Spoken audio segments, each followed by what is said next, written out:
Well, Hurricane Erin is still a very, very potent storm. Even though it's Cat 2, the winds say 100 miles per hour. It is a very large, expansive storm, about 600 miles in diameter for the main part of it. All the feeder bands to everything all together could be well over 1,000 miles. But really, it's going to be a very, very strong storm with big waves and a hefty storm surge. So here's a look at what's just happened, a little bit better organization to it. There's a chance if we get an eye wall to form, that we have further strengthening from here, and there is a strengthening forecast from the National Hurricane Center. In that wide view, you can see those feeder bands all the way from Jamaica to all the way already near Bermuda into the mid-Atlantic too. Here's a look at the latest tracks for it.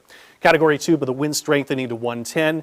Again, not just the category of the storm and the wind speeds, but it's everything to come with it. Storm surge, waves. You're going to have a lot of this coming up to the east coast of the United States, the mid-Atlantic and Bermuda too. We're also tracking tropical waves, a medium chance of development, a low chance of development. The thing is, this storm, when it reaches the zone of possible development to it, it's not going to have much time to develop further. And this zone only has a couple more days of further development. It reaches an area where the conditions won't be as favorable, a lot of wind shear and other factors coming into play. So when you check out the forecast data and you see just expansive storms here, nothing organized whatsoever, disorganized storms with the wave as it moves closer, lesser Antilles by Friday. This is the one chance as it moves into that zone. So it's several days from now. That's why the 60% chance, 3 to 7 days. We're looking at Sunday morning, but you know what? That's tracking farther north and that bends and curves and we don't have any chance it reaches here. The other system, you see the beginning, the possible organization, but as it reaches this area of the Atlantic, close to South America, the Lesser Antilles and the Windward Islands, I don't see anything coming together at all. The 10-day forecast shows, yeah, there could be another front that's here. But the long-range possible forecast shows, we'll have to watch again, where we're developing systems right now, but you see it's almost a west-northwest movement to then an area of concern. This is the one for me when we go to the third week. That's the week after next to the week after that, Wednesday to Tuesday.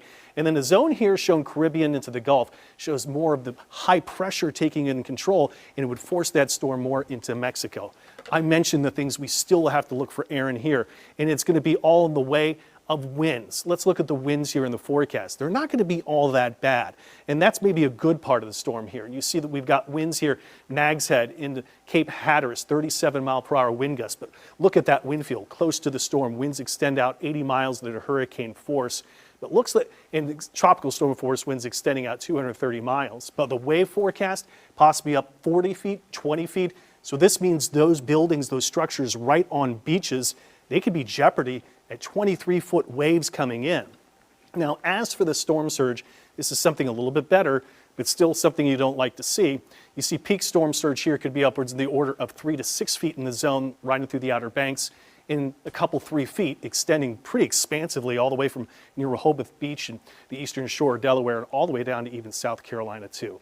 So right now, the takeaway that we should take though, from all this data and everything I've just went through, we look to be pretty good, nothing immediately coming our way anytime soon, and that could take us all the way through the Katrina anniversary too, something I've been saying for over a week now. We look towards tomorrow, and there's about a 30% chance of a daytime storm, but look north, from north to south, late Wednesday evening, could have a round of some storms moving through, so that's about a 30-40% chance. It's the heat, 92, 95, 94, could feel as hot as 110. That's the advisory, that's the impact day. You can see the areas have been removed.